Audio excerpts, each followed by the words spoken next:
මේ පුතේ අද අපි මේ වීඩියෝ එකෙන් කතා කරන්නේ ලේවල පැහැ ගැන. එහෙමත් නැත්නම් පාට ගැන. කවදා හරි ඔයාලගේ අතේ හරි කකුලේ හරි ඇඟේ කොහේ හරි තුවාලයක් වෙලා තියෙනවද? එහෙනම් ඔයාලා දැකලා ඇති මේ තුවාලෙන් ආවලේ රතු පාටයි කියලා. කොහොමද එහෙම වෙන්නේ? අපේ ඇඟේ එහෙමත් නැත්නම් මිනිස්සුන්ගේ ඇඟේ ලේ රතු පාට වෙලා තියෙන්නේ එක්තරා සායම් වර්ගයක් හින්දා. ඒ සායම් වර්ගයට අපි කියනවා හිමොග්ලොබින් කියලා. හිමොග්ලොබින් නැති සත්තුත් ඉන්නවා. කැරපොත්තගේ සුදු පාටයි. ඒකට හේතුව කැරපොත්තගේ වල ඒ පාට නැති නිසා. ඒ කියන්නේ කැරපොත්තගේ වල හිමොග්ලොබින් නැහැ. ඉස්සෝ, අකුළුව, මකුළුව, ගොළුබෙල්ල වගේ සත්තුන්ගේ ලේ නිල් පාටයි.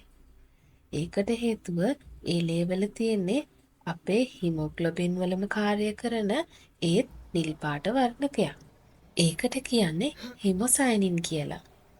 ඒ වගේම සමහර නාල පැණුවන්ගේ ලේ කොළ පාටයි. ඒ ලේවල තියෙනවා කොළ පාට ක්ලොරොක්ලුවරින් කියලා වර්ණකයක්. ඉතින් දැන් ඔයාලට තේරෙනවනේ හැම සතෙකුගේම ලේ රතු පාට නෑ. දැන් අපි කතා කරමු ලේවල ඇති පාට වලින් කෙරෙන්නේ මොනවද කියලා. ලේවල තියෙන පාටට හේතුව ඒවා අඩංගු වර්ණක කියලා අපි කිව්වනේ. මේ ලේ තියෙන සත්තු හුස්ම ගන්නකොට ඇඟට ඇතුළු වෙන ඔක්සිජන් මුළු ඇඟ පුරාම ගෙනියන්නේ ඔය කියන වර්ණක වලින්. සිරුර හැදිලා තියෙන හැම සෛලයකටම ඔක්සිජන් ගෙන යන වාහනය ඒ වර්ණකය කියලා කිව්වොත් ඒකේ ඇති වැරද්දක් නැහැ. පෙනහළු වලින් හුස්ම ගන්න සත්තු ඒ විදියට හුස්ම ගත්තම පෙනහළු ඇතුළතදී මේ වාහන වලට ඔක්සිජන් රිංගනවා. එහෙමත් නැත්නම් මේ වර්ණක වලට ඔක්සිජන් රිංගනවා.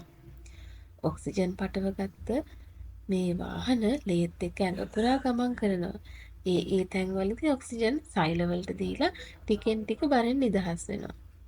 මේ විදිහේ කාර්යයක් තමයි ඔය වර්ණක වලින් කරන්නේ. ඉතින් මේ වීඩියෝ එක බලුවට ඔයාලට ස්තුතියි. තවත් ලස්සන වීඩියෝ එකකින් හමු වෙමු.